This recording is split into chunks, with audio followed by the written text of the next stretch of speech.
मनुष्य के पुत्र का पुनरागमन, अर्थात प्रभु यीशु मसीह कब आएगा? बोले मेरे आने से पहले एक लक्षण है जो होंगे। बोले कि सताव तो होगा ही, सताव, और क्या होगा? 24 उसका 19 पद से पढ़िए। रुकिए, उन दिनों में जो गर्भवती और दूध पिलाती होंगी उनके लिए हाय हाय। प्रार्थना किया करो कि तुम्हें जाड़े में या शब्द के दिन भागना न पड़े। समझ आ रहा है इसका मतलब? प्रार्थना किया करो कि तुम्हें शब्द के दिन या जाड़े में भागना मत पड़े। तो इसके लिए प्रार्थना करो। किसके लिए? बोले प्रभु जाड़ा और शब्द का दिन नहीं होना चाहिए, गर्मी ला देना। लेकिन भागना तो पड़ेगा, भागना तो। बोले प्रभु यहां ये नहीं बोल रहा कि मत भागना, बोले तुमको भागना पड़ेगा, लेकिन प्रार्थना करना जाड़े में नहीं हो, क्योंकि जाड़े में होगा तो भाग नहीं पाओगे। लेकिन गर्मी में हो 46 डिग्री में खाली पैर भागना, चप्पल छोड़कर। समझ रहे हैं? भागना तो पड़ेगा, क्योंकि वो उन दिनों ऐसे क्लेश होंगे।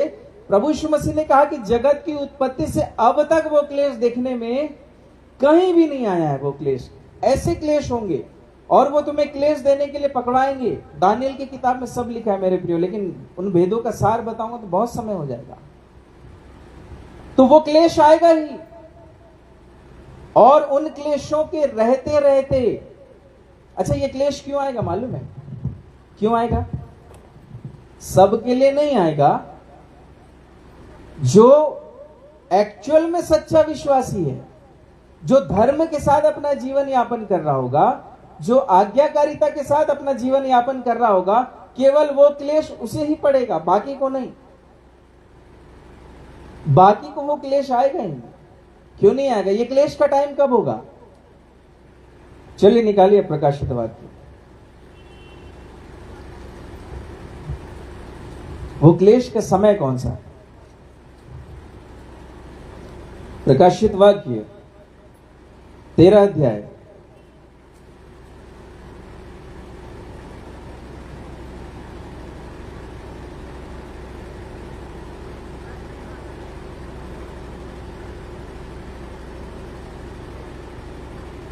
15 पद पहले पढ़ना, फिर हम आगे पढ़ेंगे। उसे उस पशु की मूर्ति में प्राण डालने का अधिकार दिया गया कि पशु की मूर्ति बोलने लगे, और जितने लोग उस पशु की मूर्ति की पूजा ना करे उन्हें मरवा डाले। हाँ, वो क्लेश काल ऐसा होगा कि जितने लोग उस पशु की पूजा यदि नहीं करेंगे तो उसे मरवा देंगे। वो क्लेश इतना, और मरवाने के लिए क्या करेंगे? बोले तुमको भागना है, और प्रभु ने बोला जंगल में भागना। कहां भागना? जंगल में। कहां भागना? जंगल में भाग जाना, क्योंकि तुमको मार डालने के लिए वो दौड़ाएंगे, ढूंढेंगे जंगलों में, इधर उधर सब ढूंढेंगे, और रेडियस जो फैला रहेगा ना उसके द्वारा ढूंढेंगे। और कैसे ढूंढ लेंगे? सबको नहीं ढूंढ पाएंगे, लेकिन कुछ लोग जो भागेंगे उनको ढूंढ लेंगे। वो कैसे ढूंढेंगे? चलिए मैं इनका भेद बताता हूं। 13 अध्याय 1 पद से लिखा है कि 2 पशु उठ खड़े होंगे जो चंगे हो गए। क्या हो गए? जिन पर घाव था और वो चंगे हो गए। प्रकाशित वाक्य भेद की किताब है, दृष्टांत की किताब है, उदाहरण की किताब है। 2 पशु अर्थात बोले 2 ऐसे राज्य होंगे अंतिम दिनों के ऊपर जो बहुत ही गरीब निर्बल दशा में पाए जाएंगे, परंतु एक अमीर देश कौन रहेगा? वो बोले बेबीलोन। कौन? हाँ, हाय बेबीलोन, तू कैसे गिर पड़ा, तू राजाओं को कैसे भ्रमित करता था, व्यभिचार में डाल देता था। और इजरायली बार बार मिस्र और बेबीलोन से लेन देन करते थे, उनके रथों और घोड़ों पर भरोसा करते थे, और उसी बेबीलोन को निरस्त कर देगा परमेश्वर लास्ट। परंतु उससे पहले वो इतनी शक्तिशाली होगा कि 2 ऐसे राज्य, 2 ऐसे देश जो गरीब हो जाएंगे, जो कंगाल हो जाएंगे, उनको सपोर्ट करके उनको अमीर बना देगा, बढ़ा देगा। क्या करेगा? और वो 2 राज्य उस पशु की पूजा करने के लिए प्रचार करेंगे। इसकी पूजा, उस पशु की पूजा 11 पद से पढ़िए। फिर मैंने एक और पशु को पृथ्वी में से निकलते हुए देखा। उसके मेमने के से 2 सिंग थे और वह अजगर के समान। हाँ, कैसे बोलता था? अजगर के समान बोली भाषा थी, अजगर के जैसे बोलता था, क्योंकि उसको प्रचार अजगर का करना था। अजगर ने धनाट्य बनाया, उसको क्या बनाया? धनाट्य। और अजगर किसी बोली बोलता था, वह उस पशु का सारा अधिकार, पहले पशु का सारा अधिकार सामने काम में लाता था। तो जो राज्य उसको बलवंत कर दिया, उसने अधिकार दिया उसको कि जा और ये सब कर, तो उस अधिकार को काम में लाएगा। वो क्या करेगा? उसी की तैयारी चल रही है। 1 गवर्नमेंट 1 वर्ल्ड ऑर्डर, सब उसी की तैयारी चल रही है। और लड़ाई होगी। 1 वर्ल्ड ऑर्डर जब भी बनने को जाएगा, लड़ाइयां बहुत सारी होंगी। जो प्रभु यीशु मसीह ने कहा कि तुम लड़ाई की चर्चा सुनोगे। क्यों सुनोगे?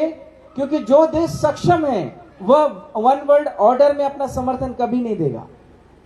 अर्थात अरब कंट्री, अमेरिका, खैर अमेरिका तो पहल कर रहा है, अरब, इराक, ईरान अपने आप में क्या है? ये सक्षम है। तो जो देश सक्षम है वो उनके ऊपर समर्थन नहीं देगा 1 वर्ल्ड ऑर्डर में। और समर्थन नहीं देने के कारण जो देश समर्थन दे चुके हैं और जो एका कर लिए हैं, वे उनसे लड़ेंगे कि चलो समर्थन दो, नहीं तो हम तुम पर चढ़ाई करेंगे। और ये चढ़ाई होगी अंतिम दिनों में, जो प्रभु यीशु मसीह ने कहा। यह 1 गवर्नमेंट की तैयारी है और बेबीलोन में इसका निर्माण चल रहा है धीरे से। और उसमें जो मुख्य चेयर होगा वो 666 का होगा। कौन सा होगा? जिसमें शैतान बैठेगा। इसकी तैयारी चल रही है 1 वर्ल्ड ऑर्डर की। सुन रहे कि नहीं न्यूज में? एक ही देश, एक ही राज्य, एक ही कानून होगा। और जो देश सक्षम है वो अपनी प्रभुता नहीं देंगे, उनके हाथ में नहीं सौंपेंगे। और नहीं सौंपने के कारण ये सब उनके ऊपर चढ़ाई करेंगे, लड़ाई करेंगे, एक दूसरे को मारेंगे, काटेंगे। बोले सब तलवार से मारेंगे। अंत के दिनों में राज्य पर राज्य चढ़ाई करेगा। ये उसी की तैयारी चल रही है।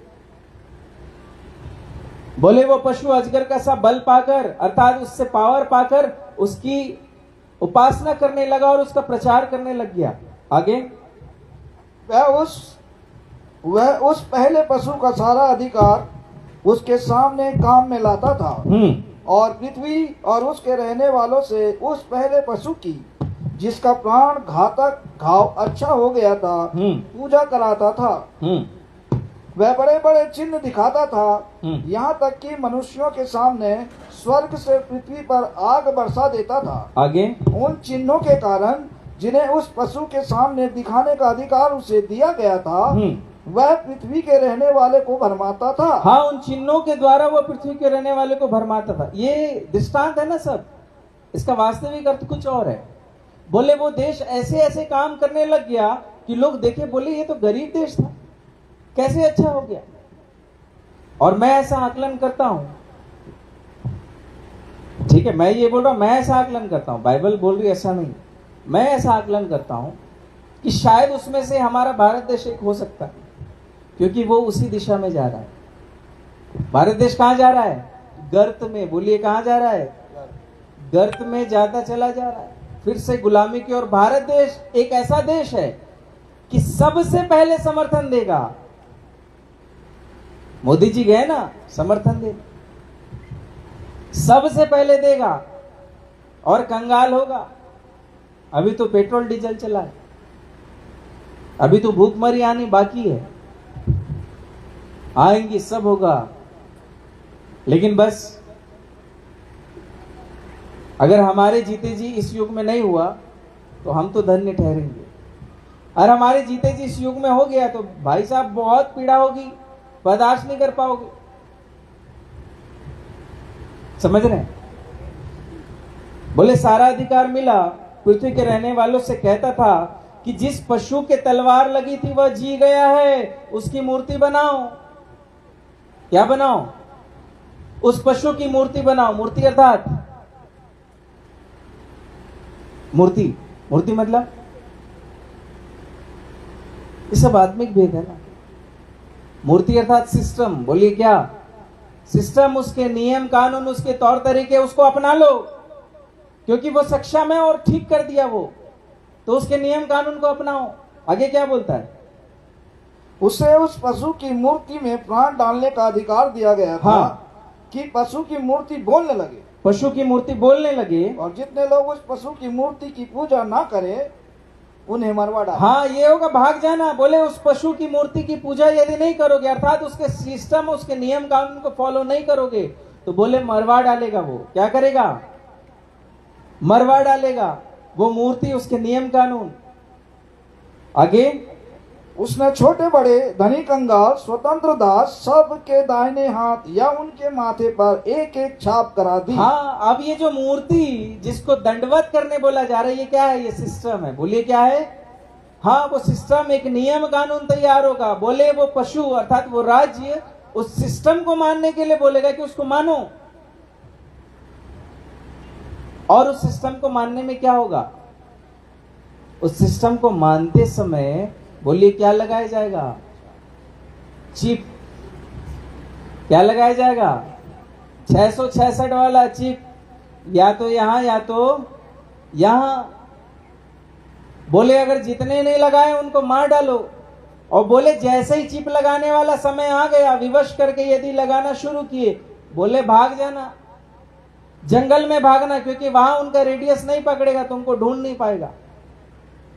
और चिप की खासियत यह होगी, वो इतना एडवांस्ड होगा कि एक व्यक्ति जहां पे एक्सीडेंट हो गया है, उसके अंदर अगर चिप है, ठीक है, एक्सीडेंट हो गया है, तो उसको एम्बुलेंस को फोन करने की जरूरत ही नहीं। जो भी नियरेस्ट हॉस्पिटल होगा उसमें तुरंत मैसेज चला जाएगा उस चिप के द्वारा कि फलाने जगह में फलाने नाम का व्यक्ति एक्सीडेंट हो गया, जल्दी गाड़ी भेजो। वो गाड़ी आएगी, तुरंत उठाकर ले जाएगी। और अगर कोई गली कुचे में कोई किसी स्त्री या लड़की को छेड़ रहा है, तो उसके घबराहट के कारण तुरंत वो चिप के द्वारा एक मैसेज चला जाएगा नियरेस्ट पुलिस थाने में, और वो पुलिस जल्दी आ जाएगी अपनी गाड़ी पकड़ के। एडवांस टेक्नोलॉजी हो जाएगा। क्या होगा? Advance technology. समझ रहे हैं? और इसलिए एडवांस टेक्नोलॉजी तक पहुंचाने के लिए धीरे धीरे लोगों को आदी किया जा रहा है टेक्नोलॉजी के द्वारा, कि हम जितने एडवांस हो सके सबको अपनाते चले जाएं धीरे धीरे। इतना एडवांस होगा वो चिप। और मैं आपको बता रहा हूं कि बहुतेरे चर्च के विश्वासी लगा लेंगे, क्योंकि कॉम्प्रोमाइज वाला जो जीवन है ना, वो उसमें भी काम देगा। कैसा वाला कॉम्प्रोमाइज जीवन मालूम है आपको? बोले ठीक है, पास्टर साहब पाप अपराध कर दिया, व्यभिचार में पड़ गया, यहां का नहीं बोल रहा हूं, मतलब एक अनुमान बता रहा। बोले ठीक है, हम तो प्रभु के लिए जा रहे हैं, पास्टर साहब से क्या लेना देना, हम प्रभु के लिए जा रहे हैं, उनका जीवन वो देखेंगे, हम तो प्रभु के लिए जा रहे हैं। कॉम्प्रोमाइज वाला भ्रम कभी पैदा नहीं करना, क्योंकि जहां पे आप कॉम्प्रोमाइज वाला भ्रम पैदा कर दिए, बोले प्रभु के लिए तो कर रहे हैं, प्रभु की महिमा होगी। बोले क्या दिक्कत है, हम गलत तो नहीं कर रहे हैं, हम गलत तो नहीं कर रहे हैं, प्रभु के लिए कर रहे हैं। ये भ्रम चिप लगवाने पे विवश कर देगा, क्योंकि आज Aadhaar card, PAN card, digital currency को अपनाने में कठिन हुई क्या? बोले नहीं अपना रहे, तो वो भी कठिन नहीं होगा, वो अपना लेंगे। बोले कि एडवांस टेक्नोलॉजी, और क्या है, एडवांस टेक्नोलॉजी लगा लेते हैं। एडवांस टेक्नोलॉजी को तो अब तक इस्तेमाल कर ही रहे हैं, इस भ्रम में वो लगा लेंगे। समझ रहे हैं? इस भ्रम में लगा लेंगे। आप लोग सावधान हो जाना, अगर हमारे दौर में आ गया तो बोलना कोई आया था एक पगला पास्टर रायपुर से और हमको बता के गया था, हाँ प्रभु ये बातें वही है, हम पागल ही हैं मसीह यीशु में, और पागलों के समान बोलते हैं।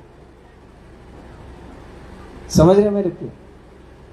बोले उस मूर्ति की पूजा यदि कोई नहीं करेगा, उस सिस्टम को नहीं मानेगा, उस नियम कानून को नहीं मानेगा, तो उसको मरवा डाला जाएगा और चिप लगाया जाएगा, उसमें विवश करके सबके ऊपर छाप कर दी जाएगी, क्या छोटे क्या बड़े, क्या धनी क्या कंगाल, सबको कॉमन अधिकार मिलेगा, समानता का अधिकार।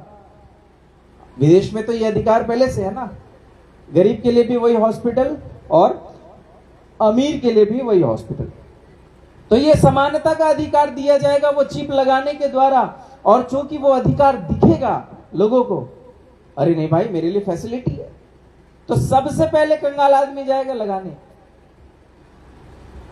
छाप करा देगा। परंतु यदि कोई सच्चा विश्वासी है, जैसे देखेगा उस समय को, अच्छा ये कब होगी मालूम है, कैसे समय पर होगी? बोले प्रभु बोला कि जब उस घृणित वस्तु को तुम देखो, जो पढ़े वह समझे, उजाड़ने वाली वस्तु को देखो, तो बोले तब भाग जाना। जब वो दिख गया वो लक्षण कि अब उजाड़ने वाली वस्तु आ गई है, घृणित वस्तु आ गई है, बोले अब तुम भागो। अब छत पर चढ़कर घर घुसकर कपड़ा नहीं लेने जाना, भागो। जिस कपड़े में हो, लोअर टी शर्ट में हो, भागो, नहीं जाना नीचे। घृणित वस्तु भेद है, अभी नहीं बताएंगे, नहीं तो दोबारा नहीं बुलाओगे आप। जानना है तो दोबारा बुलाना, तब बताएंगे घृणित वस्तु क्या है। जो पढ़े वह समझे लिखा है, समझते रहना। नहीं आएगा तो बुला लेना, तो हम समझा देंगे कि वो घृणित वस्तु क्या है। कि जब वो घृणित वस्तु उस स्थान पर उजाड़ने वाली वस्तु जब आ जाएगी, तो वो लक्षण होंगे, वो चिन्ह होंगे कि अब विश्वासियों को फरारी काटना है। क्योंकि अब वो समय आएगा कि लोगों को जबरदस्ती पकड़ पकड़ कर चिप लगवाया जाएगा, कॉमन होगा। आधार कार्ड बनवाया गया ना जबरदस्ती, आप बोल नहीं सकते कि मैं नहीं बनवा सकती, क्योंकि आपका डेटा वहां पे डाला गया, आपकी डिटेल, आपके फिंगर्स, आपके आई डिटेल सब कुछ डाले गए हैं, ताकि वो चिप में ट्रांसफर किया जा सके। आप नहीं भी दोगे तो आपका पहुंचाया जाएगा, डेटा लीक होगा। आज सारे ऐप जो डेटा लेते हैं ना, आपसे परमिशन मांगते हैं, वो डेटा क्यों स्टोर कर रहे हैं? ताकि वो पहुंचाया जाए। ऐसे नहीं है भाई साहब, कोई भी चीज आज कॉमनली कोई भी ऐप खोलो, पहले तो परमिशन मांगेगा। बोले पहले नोटिफिकेशन का परमिशन दे, फिर बोला अपना कैमरा एक्सेस दे, अपना माइक्रोफोन एक्सेस दे, अपना वीडियो फोटो एक्सेस दे, सारे डेटा पहुंचा दिए जाएंगे। क्या समझ रहे हैं? दुष्ट खेला कर रहा है, लेकिन किसी को कुछ नहीं मालूम। अंतिम दौर चल रहा है और सारे डेटा हमारे स्टोर हो चुके हैं, वो पहुंचाए जा रहे हैं चिप के लिए। और भागने इसलिए बोला क्योंकि आपके नाम का डेटा चिप लगाने वाली कंपनी के पास होगी और आपके घर में पहले पहुंचेगा, और वो व्यक्ति अगर घर में नहीं दिखा तो बोले उसको ढूंढेंगे, कहां है लगाओ। इसलिए बोला पहले ही भाग जाना, घृणित वस्तु दिखेगी तो आना मत जंगल में, जंगल से आना मत। इसलिए अभी से लकड़ी में खाना बनाना शुरू कर दो, क्योंकि सिलेंडर वाले फिर कठोर हो जाओगे, परेशान हो जाओगे। बोले सिलेंडर की आदत है। अभी से जंगल के जीवन को अपनाना शुरू कर दो, मॉडर्निटी को खत्म करके अभी से देसी जीवन जो हमारे पूर्वज जिए हैं उसको अपनाना शुरू करो, क्योंकि जब भागोगे तो यही काम आएगा। जंगल में फल मूल कंदमूल खा के जीवित रहोगे। समझ आ रहा है? यह अंतिम समय में होगा। और जंगल में रहने के बाद बहुत बड़ा सुंदर विषय है कि जंगल में जो विश्वासी भाग जाएंगे, बोले उनकी हानि नहीं होगी, क्योंकि प्रकाशित वाक्य में लिखा है, मेरे प्रिय डिटेल बताने का मेरे पास ना समय नहीं है। 12 अध्याय में लिखा है कि एक गर्भवती स्त्री होगी जो बच्चा जनने पर है, और शैतान उसको परेशान करेगा, और वो बच्चा जनेगी और परमेश्वर के चरणों में पहुंचाई जाएगी, अर्थात कलीसिया, ताकि जंगल में 3.5 साल तक पाली जाए। 3.5 वर्ष का जो क्लेश काल होगा उसमें कलीसिया पाली जाएगी जंगल में परमेश्वर की ओर से। अब क्या सोच रहे हैं? अंत के समय में ये सब होगा। 10 बज गया है भाई साहब, अंत के समय में ये सब होगा। जंगल में पाली जाएगी। और बोले जंगल में नहीं मिला, वो बहुत परेशान, ढूंढेगा, क्योंकि परमेश्वर अपने साए में उसको छिपा कर रखेगा जंगल के अंदर। और 12 अध्याय में लिखा है, क्या लिखा है? जल्दी पढ़िए। 13 अध्याय 12 का आखिरी 12 का आखिरी पद पढ़िए। तब अजगर स्त्री पर क्रोधित हुआ, तब अजगर उस स्त्री पर बहुत क्रोधित हो गया, क्योंकि वो जंगल में ढूंढा उसको, वो पीछा कर रहा था। बहुत क्रोधित हो गया क्योंकि वो मिली नहीं। चिप लगाना है ना, बोले ढूंढे ढूंढे नहीं मिली। अब उसका दिमाग खराब हो गया ईसाइयों के ऊपर, इसके ऊपर। अब उसका एकदम दिमाग खराब हो गया, बोले ये लोग नहीं मिल रहे ना। आगे क्या लिखा है? उसकी शेष संतान से, हाँ, जो परमेश्वर की आज्ञाओं को मानते, हाँ, और यीशु की गवाही देने पर स्थिर है, हाँ, लड़ने को गया। बोले जो लोग भागे नहीं है, अभी दिमाग खराब हो गया, बोले उनको बत्ती दूंगा मैं। जो ईसाई लोग छूटे हैं ना, बोले अब उनको छोड़ूंगा नहीं। इतना परेशान करेगा वो। है ना प्रकाशित वाक्य अद्भुत किताब, है कि नहीं जी। बहुत अद्भुत किताब है, परंतु उसके रहस्य इतने जटिल है मेरे प्रियो, हर कोई सहजता से नहीं समझ पाएगा। इतने जटिल रहस्य, एक एक चीज का रहस्य है। पशु क्या है, डेवड़ी क्या है, सोना क्या है, चांदी क्या है, सब चीज का अर्थ है। परंतु समय नहीं है कि क्या एक्सप्लेन करें। पूरा प्रकाशित वाक्य 1 अध्याय से 22 अध्याय तक आपको बता सकते हैं। परमेश्वर ने इतना प्रकाशन दिया और बिना नोट किए ना कुछ लिखे नहीं है, बस केवल बाइबल है, अर्थात परमेश्वर का वचन, परमेश्वर का भेद ही हमारा ज्ञान है, हमारी सामर्थ्य, हमारी शक्ति है, जिसके द्वारा हम बता रहे हैं। तो शेष संतान से वो क्रोधित हो जाएगा और उनको पकड़ने जाएगा, उनको सताएगा, मारेगा, काटेगा। लेकिन जो भाग गए जंगल में, वो सुरक्षित रह गए, एकदम सेफ, उनको ढूंढ नहीं पाएंगे। और उसी समय में, उसी घड़ी में, उस क्लेश काल के द्वारा बोले बादलों पर यीशु आएगा। कहां आएगा? ये प्रकट में नहीं आएगा, ये गुप्त रूप में आएगा। पौलुस क्या बोला? बोले हम सोएंगे नहीं, हम उठा लिए जाएंगे, पलक झपकते उठा लिए जाएंगे, पलक झपकते उठा लिए जाएंगे। उस क्लेश में प्रवेश करना होगा, इसलिए बोला कि भाग जाना, वो क्लेश तो होगा ही। और मत्ती 24 अध्याय में जो मनुष्य के पुत्र का पुनरागमन है, उस चैप्टर में शुरू के 3-4 लाइन और आखिरी के 3-4 लाइन, उन दोनों में कई वर्षों का अंतर है। इसको डिफाइन करना है, परंतु कौन करे सहजता से। क्या लिखा है? पढ़िए मत्ती 24 उसका 29 पद से। उन दिनों के क्लेश के तुरंत बाद सूर्य अंधियारा हो जाएगा। देखो, उन दिनों के क्लेश के तुरंत बाद सूर्य अंधियारा होने लग जाएगा, चंद्रमा का प्रकाश जाता रहेगा, तारे आकाश से गिर पड़ेंगे और आकाश की शक्तियां हिलाई जाएंगी। मतलब एक ऐसे चमत्कार होने लग जाएंगे जो आश्चर्यचकित कर देंगे आपको। अचानक सूर्य दिखेगा, बोले लाल हो गया। कभी दिखेगा कि 2 दिन हो गया सूर्य डूब ही नहीं रहा है, बोले चंद्रमा एकदम अजीब सा लाल दिखाई दे रहा है। वो क्लेश के बाद होगा, क्योंकि वो चिन्ह होंगे। क्या होंगे? वो चिन्ह होंगे कि वो पुत्र आ रहा है। ये तो वो पलक झपकते मिलने वाली बात है ऊपर, लेकिन नीचे 30 पद से पढ़िए। तब मनुष्य के पुत्र का चिन्ह आकाश में दिखाई देगा। हाँ, चिन्ह दिखाई देगा।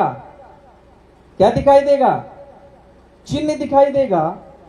और उसके बाद, और तब पृथ्वी के सब कुलों के लोग छाती पीटेंगे और मनुष्य के पुत्र को बड़ी सामर्थ और ऐश्वर्य के साथ आकाश के बादलों पर आते देखेंगे। एक तरफ बोलता है पलक झपकते ही उठा लिए जाएंगे और हम प्रभु से मिलेंगे बादलों में, और उस दिन को कोई जान नहीं पाएगा, क्योंकि 2 लोग खाट में सोए रहेंगे, एक उठा ली जाएगी और एक छोड़ दी जाएगी, वो गुप्त रहेगा।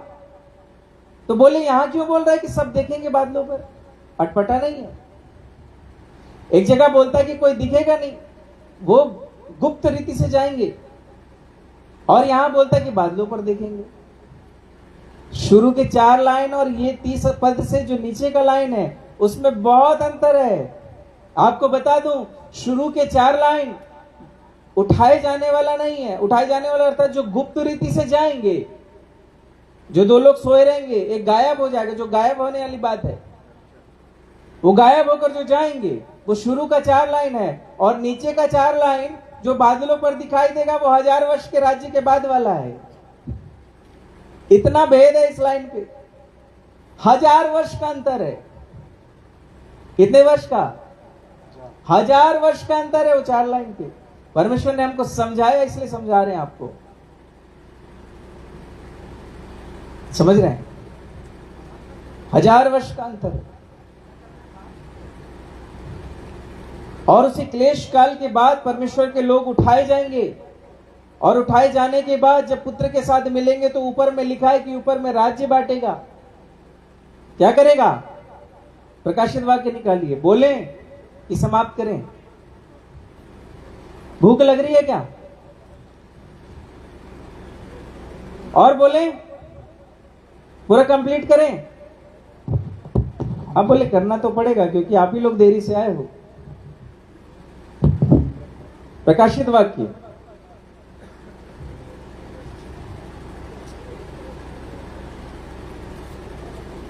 बीस अध्याय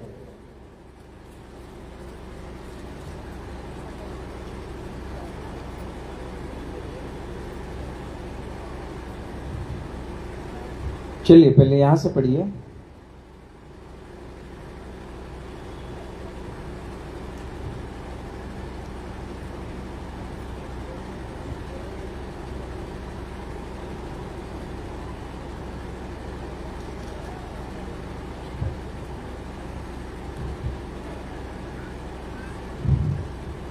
बीस अध्याय 1 पद से पढ़िए। चलिए।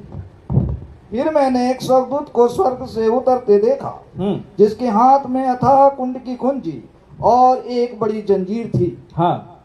उसने उस अजगर अर्थात पुराने सांप को, जो इब्लिस और शैतान है, पकड़ के 1000 वर्ष के लिए बांध दिया। कितने वर्ष के लिए बांध दिया? बोले 1000 वर्ष के लिए इब्लिस और उसके दूत को बांध दिया। लेकिन उससे पहले और कुछ हुआ। प्रकाशित वाक्य 14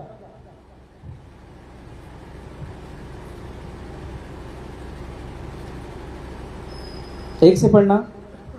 फिर मैंने दृष्टि की और देखो, वह मेमना सिय्योन पहाड़ पर खड़ा है, और उसके साथ 1,24,000 जन हैं। 44, हाँ सॉरी, 1,44,000 जन हैं। ठीक है। जिनके माथे पर उसका और उसके पिता का नाम लिखा हुआ है।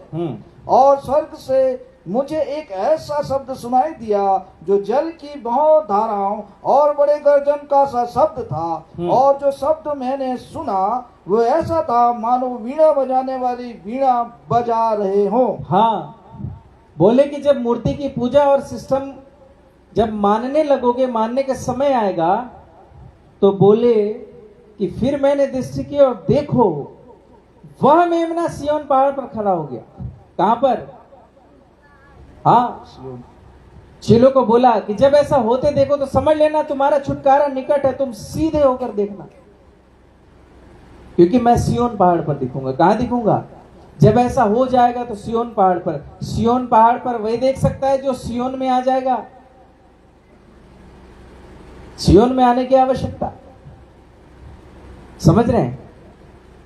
तो जब ऐसा हो जाएगा, तो जब प्रभु से मिलेंगे और चलेंगे, तो ऊपर लिखा है कि 7 वर्ष तक कार्यकाल बांटेगा। क्या बांटेगा? और लिखा है कि शैतान और उसकी सेना नीचे आ जाएगी। शैतान और उसकी सेना नीचे आ जाएगी और हाहाकार मचाएगी, तबाही मचा देगी। क्यों? क्योंकि अनुग्रह ऊपर उठा लिया जाएगा। कौन?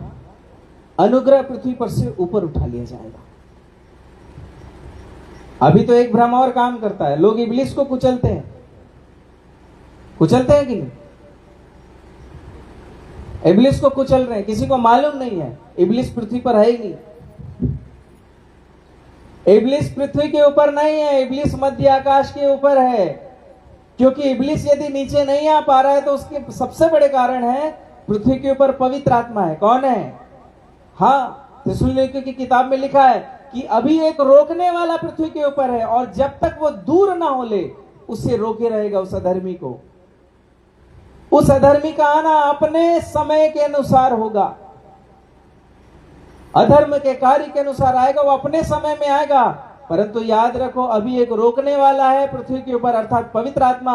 और जब तक पृथ्वी के ऊपर पवित्र आत्मा है उसे रोके रहेगा। इब्लिस कहाँ है? मध्य आकाश में, नीचे नहीं है, उसके चेले चपाटे हैं और इधर कुचले पड़े इब्लिस को। कितनी सारी भ्रांतियां हैं, सोच कर देखिए। इब्लिस आई नहीं नीचे, उसके चेले चपाटे नीचे हैं, इब्लिस ऊपर है। क्योंकि अगर इब्लिस ऊपर नहीं जाता भाई साहब तो कोई भी प्राणी प्रभु यीशु मसीह के स्वभाव और समानता में नहीं आ पाएगा। इसलिए प्रभु यीशु मसीह ने कहा यूहन्ना की किताब में कि अब जगत का न्याय होता है क्योंकि संसार का सरदार निकाल दिया जाता है। क्या बोला प्रभु यीशु मसीह ने? अब देखो संसार का न्याय होता है क्योंकि संसार का सरदार निकाल दिया जाएगा। और संसार का सरदार कौन? इब्लिस। तो प्रभु यीशु मसीह जैसे क्रूसिफाइड हुए और बोले पवित्र आत्मा आने तक चेलों को बोला ठहरे रहना, क्योंकि अगर काम में भिड़ोगे तो इब्लिस तुमको देगा बत्ती। बोले अभी नहीं जाना।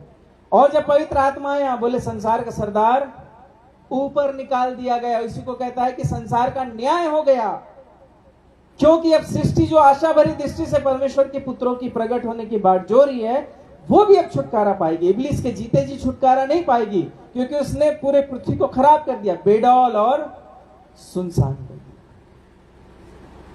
तो उसका ऊपर जाना जरूरी था ताकि सृष्टि छुटकारा पा सके। इसलिए बोला अब इस जगत का न्याय होता है, संसार का न्याय होता है, क्योंकि वो सरदार ऊपर जा रहा है। अब प्रभु यीशु मसीह खुश थे, निकाल दिया जाएगा ताकि बहुत से पुत्र प्रकट हो पृथ्वी के ऊपर और छुटकारा दें पृथ्वी को। किसको? क्योंकि जब आदम श्रापित हुआ, भूमि भी श्रापित हुई, सब श्रापित हो गए, तो पृथ्वी को भी छुटकारा चाहिए। लेकिन छुटकारा कौन देगा पृथ्वी को? बोले पुत्र। कौन देगा? क्योंकि पृथ्वी इतनी आशा लगा कर रखी है किसके लिए? परमेश्वर के पुत्रों के प्रकट होने की बाट जो रही, ताकि वो आप भी विनाश के दासत्व से छुटकारा पा सके। लेकिन पुत्र कहां है? प्रॉफेट, अपोस्टल, रेवरेंड, बिशप बहुत तेरे हैं, पुत्र कहां है? मैं इन पदों के ऊपर दोष नहीं लगा रहा, परंतु पुत्र कहां है? सारे पद वाले पुत्र होना चाहिए। क्या होना चाहिए? पुत्र। और परमेश्वर पुत्र चाहता है, सृष्टि भी पुत्रों की बाट जो रहा है ताकि वह विनाश के दासत्व से छुटकारा पा सके। और पुत्र ही विनाश के दासत्व से पूरे पृथ्वी को छुड़ा सकते हैं। पृथ्वी की बहुत बड़ी भूमिका है, परमेश्वर की सृष्टि है पृथ्वी। समझ रहे हैं? पुत्र चाहिए। बोलिए कौन चाहिए? पुत्र। और इसलिए बोला अब संसार का न्याय होता क्योंकि सरदार ऊपर जा रहा है, तो यहां पर रहने वाले पुत्र भी पुत्र के रूप को धारण करेंगे, पुत्र बनेंगे, मसीही बनेंगे और सृष्टि भी छूटेगी। इसलिए न्याय बोला प्रभु यीशु मसीह, क्योंकि यदि वो पृथ्वी के ऊपर होता तो किसी को पुत्र बनने नहीं देता। अरे सोचो, जो प्रभु यीशु मसीह को इतना परेशान कर दिया, जो पापों से नहीं जन्मा था, गतसमनी के बाग में नकारात्मक हो गया, बोले कि पिताजी हो सके तो ये कटोरा, अरे जो ये बोल रहा था कि मैं जो कटोरा पीने वाला हूं तुम पी नहीं सकते, जो कटोरा पीने की चर्चा कर रहा था वो अंत समय में त्यागने की बात कर रहा था। प्रभु हो सके तो टाल के देख लो ना थोड़ा सा। इतना कठिन था उसके लिए। अगर वो पृथ्वी पर होता, आप और हम टिक पाते? हमारे क्या भी साथ। इसलिए न्याय चाहिए था, न्याय ऊपर निकाल दिया गया उसको। बोले नहीं, बहुत छूट दे दिया तुझे, अय्यूब को बहुत सता लिया तू, बोले बहुत परख लिया, बहुत डिंग हाँक लिया, बोले तेरा हाथ है इसलिए वो देख तेरा जन ऐसा है, बोले चल हाथ भी हटा लेता हूं, प्राण बस नहीं लेना, बहुत परीक्षा कर लिया, बोले अब नहीं तू चल ऊपर, अब पुत्र चाहिए मुझे। ये संसार का न्याय होता है। तो सरदार ऊपर है, आप नीचे कौन से गाने में कुचल रहे हैं?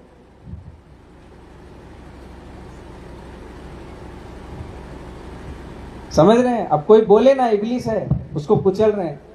भाई साहब नमस्कार, आप बोरिया बिस्तर पकड़ो और निकलो, विदा कर देना प्यार से, बोलिए ये किराया भाड़ा पकड़ो और चलो, धन्यवाद यहां तक आने के लिए। ये भ्रांति है मेरे प्रियो। तो जब उठा लिए जाएंगे, उठा लिए जाने के बाद शैतान और उसकी सेना फ्री हो जाएगी। क्यों? क्योंकि पवित्र आत्मा जब ऊपर उठा लिया जाएगा तो फिर शैतान जो मध्य आकाश में वो नीचे आ जाएगा। कहां जाएगा? नीचे। और नीचे आकर पूरा हाहाकार मचा देगा, पूरा तहस में सबको मारेगा, खदेड़ेगा, ढूंढ ढूंढ कर सबको मारेगा। और खासकर वो जो ईसाई लोग छूट जाएंगे उनको तो और नहीं छोड़ेगा, बहुत मार मारेगा उनको। क्योंकि इन्हीं लोग जगत को उल्टा पुल्टा कर रहे थे। कैसे नहीं गए ना, छूट गए ना। अब बताता हूं मैं कौन। बोले कुछ समय के लिए छोड़ दिया रहेगा, हाहाकार मचा देगा। और हाहाकार मचाने के बाद ऊपर कार्यकाल बांटा जाएगा। क्या बांटा जाएगा? कार्यकाल। मत्ती में क्या बोला? धन्य हैं जो नम्र हैं, वो क्या होंगे? बोलिए। अरे पृथ्वी के अधिकारी होंगे। क्या होंगे? हाँ। तो कैसे समय में अधिकारी बनाएगा? ऐसे थोड़ी ना। बोले सतयुग आने वाला है। कौन सा युग? जिसे 1000 वर्ष का राज्य कहते हैं। बोले उसमें पाप और मृत्यु नहीं होगी। वो सतयुग आने वाला है। और उसी सतयुग को 1000 वर्ष के लिए चलाने के लिए ऊपर कार्यकाल बांटा जाएगा। जिसका जीवन जैसा यापन होगा उसके अनुसार उसको पद दिया जाएगा। यदि किसी का जीवन 30% ही जिया है तो उसको चपरासी की नौकरी तो मिल जाएगी पृथ्वी के ऊपर। और कोई थोड़ा बढ़ के जिया है तो कोई प्रधानमंत्री बन जाएगा, तो कोई राष्ट्रपति बन जाएगा, कोई कुछ बन जाएगा, सबको मिलेगा। लेकिन अगर मान लो कि हमने कोई काम भी नहीं किया परमेश्वर के लिए, तो परमेश्वर बोलता बस नम्र बन जाना, तुमको अधिकार कोई ना कोई पद तो दे दूंगा। धन्य वे जो नम्र हैं, वे पृथ्वी के अधिकारी होंगे। एक ना एक अधिकार तो दे दूंगा। और जो हम प्रकाशित वाक्य में पढ़ रहे थे 20 उसका 1 पद, जल्दी पढ़िए।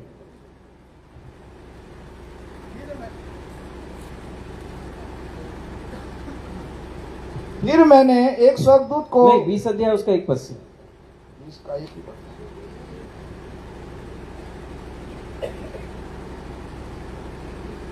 पढ़िए जल्दी। फिर मैंने एक स्वर्गदूत को स्वर्ग से उतरते देखा, जिसके हाथ में अथाह कुंड की कुंजी और एक बड़ी जंजीर थी। उसने उस अजगर अर्थात पुराने सांप को, जो इब्लिस और शैतान है, पकड़ के 1000 वर्ष के लिए बांध दिया। हाँ, बोले क्या किया? अब बोले कार्यकाल बांट दिया। कार्यकाल बांटने के बाद अब इब्लिस और उसकी सेना को अब 1000 वर्ष के लिए फिर से बांध दिया गया। और क्या करेगा? जितना कार्यकाल बांटा है ऊपर पृथ्वी पर, उन सबको फिर से ले आएगा। और जितने जितने पद में धर्म और अधर्म में सब गलत चलता था ना, अब विश्वासी लोग हर एक पद में पाए जाएंगे 1000 वर्ष के लिए। कितने के लिए? लेकिन अब वो एग्जैक्ट कैलकुलेशन 1000 वर्ष का भी हो सकता है, 1 दिन का भी हो सकता है। क्योंकि परमेश्वर के यहाँ 1000 वर्ष 1 दिन के बराबर और 1 दिन 1000 वर्ष के बराबर, अब ये नहीं मालूम, लेकिन 1000 वर्ष तो बोला। तो 1000 वर्ष के लिए पूरे पृथ्वी के ऊपर अधिकार करेंगे और हर एक पद संभालेंगे विश्वासी लोग। और तब जो काम इजीली नहीं हो पा रहा था, जिसके लिए भाग दौड़ करते रहते हैं, वो काम 5 सेकंड में हो जाएगा, 10 मिनट में हो जाएगा। बोले फॉर्म लाए? बोले हाँ, ये भरो, ये रखो, ये जाओ, हो गया तुम्हारा काम। जिसके लिए दिनों दिन महीनों घूमना पड़ता है, वो नहीं होगा। वो है सतयुग, जहां झूठ नहीं होगी, फरेब नहीं होगा, मृत्यु नहीं होगी, भ्रम नहीं होगा। समझ रहे? वो सब चलेगा। और 1000 वर्ष तक जब राज्य होगा, और राज्य होने के पश्चात राज्य के अंत में पुत्र आएगा फिर स्वर्गदूतों के साथ और पूरे पृथ्वी को दिखाई देगा उसी समय। वो है मनुष्य का पुनरागमन, द्वितीय आगमन, 1000 वर्ष के राज्य के अंतिम चरण में। और जब आएगा वो पूरे पृथ्वी को दिखाई देगा स्वर्गदूतों के साथ। और तब वो लेख पूरा होगा कि हर एक घुटना टिकेगी और हर एक छाती पीटेंगे और हर एक जीव अंगीकार करेगी कि यीशु ही प्रभु है। पूरे विश्व के लोग तब अंगीकार करेंगे कि अरे वो यीशु, अरे वही प्रभु है। सारे विश्व अंगीकार करेंगे। और फिर उसके बाद परमेश्वर जो वचन में लिखा है, जो हमने पढ़ा मत्ती में, अपने स्वर्गदूतों को भेजेगा चारों दिशाओं में, और जहां जहां उसके लोग पदस्थ हैं उन सबको एक साथ एक जगह इकट्ठा करेगा, और सबके देखते देखते वो सब उठते चले जाएंगे। ऐसे धीरे धीरे सबके देखते हुए उठेंगे, और उठते हुए सब छाती पीटेंगे नीचे जो लोग हैं, बोले हमको भी ले जा, हमको भी लेकर चल। लेकिन बोले छाती पीटते रहो, अब कोई अवसर नहीं है, हे यीशु हमें भी ले चल। बोले नहीं जाओगे। देखते देखते उठा लिए जाएंगे।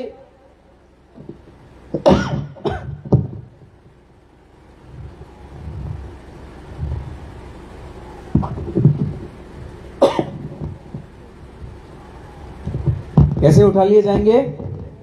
देखते देखते, सबके देखते उठा लिए जाएंगे, और उठाते उठाते धीरे धीरे धीरे धीरे सबकी आंखें ओझल हो जाएंगी, दिखेगा नहीं।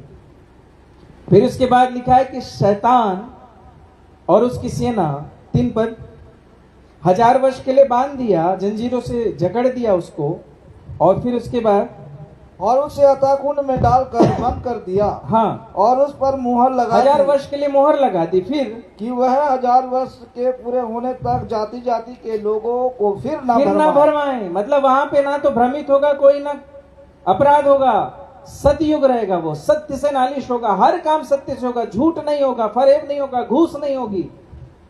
और वहां पे जो काम करेंगे वो पदस्थ प्रभु के लोग होंगे, विश्वासी लोग होंगे, हर एक एक पद को ऑपरेट करेंगे, चलायमान करेंगे। और 1000 वर्ष पूरे होने के बाद, इसके बाद अवश्य है कि वह थोड़ी देर के लिए फिर थोड़ी देर के लिए वो फिर खोल देगा उसको। कितने देर के लिए? थोड़ी देर के लिए खोल देगा, क्योंकि सब अब उठा लिए गए। थोड़ी देर के लिए खोल देगा, और जब खोलेगा बोले पूरे पृथ्वी के ऊपर इतना हाहाकार मचा देगा। तब वो वचन आप लोग भी पढ़े होंगे कि लोग पहाड़ों के दरारों में जाकर छिपेंगे और बोलेंगे हे पहाड़ हम पर गिर जा, लेकिन मृत्यु नहीं आएगी। बोला मृत्यु ढूंढेंगे लेकिन मृत्यु नहीं आएगी, इतना कठिन होगा जो लोग छूट जाएंगे। हे पहाड़ हम पर गिर जा, बोले पहाड़ गिरेगा नहीं, क्योंकि जब विश्वासी थे तब पहाड़ नहीं हिलाए, अभी हिला रहे हो। बोले मृत्यु को ढूंढेंगे लेकिन मृत्यु आएगी नहीं, इतना परेशान, इतना हाहाकार मचा देगा। और तब बोले आकाश की शक्ति हिला दूंगा। क्या हिला दूंगा? आकाश की शक्तियां हिला देगा। आकाश की शक्ति अर्थात सूर्य, चंद्रमा, तारे सब हिला देगा, और आकाश को चादर के समान खींच देगा। और जैसे खींचा तो ग्रेविटी खत्म, और ग्रेविटी खत्म हो गई तो क्या सूर्य, क्या चंद्रमा, क्या तारे, सब की सब पृथ्वी के ऊपर गिर जाएंगे, और खत्म, सृष्टि का अंत। Praise the Lord. कितनी सुंदर कहानी है, परंतु ये सच्चाई है। क्या है ये? अगर मैं किताब लिखूंगा ना तो ये सच्चाई के साथ लिखूंगा, अगर परमेश्वर ने चाहा तो। समझ रहे मेरे प्रियो? यदि परमेश्वर ने प्रेरित किया कि किताब लिखना है तो अवश्य मैं अपनी किताब में पूरे विषय को मेंशन करूंगा, ताकि अंत के समय में लोग जाने कि परमेश्वर क्या चाहता है। परंतु अभी ऐसी मनसा नहीं है मेरी कि किताब लिखूं। यदि परमेश्वर चाहता है कि मेरी गवाही सब तक पहुंचे इन बातों के द्वारा, तो मैं अवश्य लिखूंगा। समझ रहे मेरे प्रियो? हमने आदि से अंत तक की बात आपको बता दी कि क्या होने वाला है। और उसके बाद जो उठा लिए गए, पृथ्वी तो नष्ट हो गई, जो चले गए कुछ समय तक ऊपर रहेंगे, थोड़ा सा न्याय होगा। क्या होगा? न्याय होगा। अब वहां पे न्याय आसन आ गया। लिखा है कि प्रकाशित वाक्य में कि जो शेष रह जाएंगे, 1000 वर्ष के पूरे ना हुए तब तक जो शेष मरे हुए हैं ना जी उठे। मतलब जो मरे हुए थे पहले 1000 वर्ष के पहले, जैसे अभी मर रहे हैं, बोले 1000 वर्ष के पहले वो उठेंगे नहीं। और जब 1000 वर्ष का राज्य पूरा होगा तो जो अभी मरे हैं उसके बाद वो जी उठेंगे और न्याय के लिए जाएंगे। कहां जाएंगे? न्याय के लिए। और बोला कि जितने लोग समुद्र में मरे हैं, 20 अध्याय उसके 13 पद में, जो समुद्र में मरे हैं, कोई गला कट के मरा है, कोई फांसी लगा के मरा है, कोई कहीं मरा है, वो सब के सब वहां चले जाएंगे। और अधलोक भी, जितने लोग अधलोक में, अधलोक वहां सबको पहुंचाएगा न्याय के लिए, और तब सबको खड़ा करके न्याय करेगा। और न्याय करने के बाद परमेश्वर सबको, शैतान और उसकी सेना और जो लोग पाप और अपराध में जीवन यापन करके परमेश्वर को नहीं पहचाने, अधर्म में बढ़ते चले गए, परमेश्वर की आज्ञाकारिता में जीवन यापन नहीं किए, पाप अपराध को नहीं माने, वे सब अथाह कुंड में डाल दिए जाएंगे। और अधलोक भी अथाह कुंड में डाल दिया जाएगा, शैतान और उसकी सारी सेना अथाह कुंड में डाल दी जाएगी। और उसके बाद परमेश्वर नए आकाश और नए पृथ्वी की सृष्टि करेगा। और पुनः नए आकाश और नए पृथ्वी की सृष्टि करने के बाद जितने लोग आज विश्वास के द्वारा मन फिरा रहे हैं, जो संदेश प्रभु यीशु मसीह ने कहा मन फिराओ क्योंकि स्वर्ग का राज्य निकट है, जो लोग मन फिरा के स्वर्ग गए हैं उन्हें फिर से पृथ्वी के ऊपर लाकर छोड़ देगा और बोलेगा सदा जीते रहो। इसे कहते हैं अनंत जीवन। बोलिए क्या कहते हैं? अनंत जीवन। बोले ना तो मृत्यु होगी, ना भय होगा, ना कुछ, सिंहों की सवारी करोगे। और बोले सूर्य की भी आवश्यकता नहीं, क्योंकि मेमना जो दीपक है उसका प्रकाश ही पूरे पृथ्वी के ऊपर प्रकाशमान होगा। और तब तुम पाले हुए पशु के समान उछल कूद करोगे, शेर के साथ खेलोगे, जो आदम करना चाहता था परंतु आदम पाप के कारण नहीं कर पाया, वो सब करोगे और मरोगे नहीं, क्योंकि उसे कहते हैं अनंत जीवन। Praise the Lord. अनंत जीवन की व्याख्या किसी को मालूम नहीं है, कोई कुछ, कोई कुछ, सब उल्टा सीधा बताए जा रहे हैं। अनंत जीवन वो है, और अनंत जीवन पाना है, वहां जाना है। और एक बात बता देता हूं कि अनंत जीवन जब मिलेगा, नया आकाश और नई पृथ्वी में जब जीते चले जाएंगे, उसके बाद का कुछ लिखा नहीं है बाइबल में, तो हमको भी नहीं मालूम उसके बाद क्या होगा, इतना ही तक मालूम है, क्योंकि उसके बाद का विषय मेंशन ही नहीं है कि उसके बाद और क्या क्या होगा। बस इतना है कि जीते रहेंगे, खेलते रहेंगे, सिंहों के साथ, शेर के साथ बातचीत करते रहेंगे, सब करते रहेंगे। बस वहां ना तो पाप होगा ना मृत्यु होगी। समझ आ रहा है? इटरनल लाइफ जिसे कहते हैं, कभी नहीं मरेगी। परंतु अवश्य है मेरे प्रियो कि हम सब अपने जीवन को अभी दृष्टि कर लें, क्योंकि इन बातों को जानने के पश्चात भी यदि हम इन बातों के योग्य नहीं बन पाए तो हम सब मनुष्य से अभागे होंगे। हमने आदि से लेकर अंत तक की बात आपको बता दी, ताकि आप सब मन फिराएं और परमेश्वर की ओर फिर जाएं। अपने अधर्म को देखें कि प्रभु कहीं मैं अधर्म में तो नहीं बढ़ रहा हूं, कहीं मैं अधर्म में तो नहीं बढ़ रही हूं, और अपने जीवन को देख लेना मेरे। इसलिए छुटकारे से पहले अपने जीवन को जांचने की दशा है। तो देख पा रहे हैं जीवन कहीं पाप अपराध में तो सने नहीं है, क्योंकि यदि सने हैं तो आज मान लेना परमेश्वर के सामने कि हे प्रभु मुझ पापी पर दया कर, मुझ अपराधी पर दया कर, मैंने तेरी सारी बातें सुन ली प्रभु, मुझे इस योजना में सम्मिलित होना, मुझे जाना है, अनंत जीवन पाना है, मुझ पर तरस खा। सो मेरे प्रियो, परमेश्वर चाहता है कि हम सब अनंत जीवन पाए।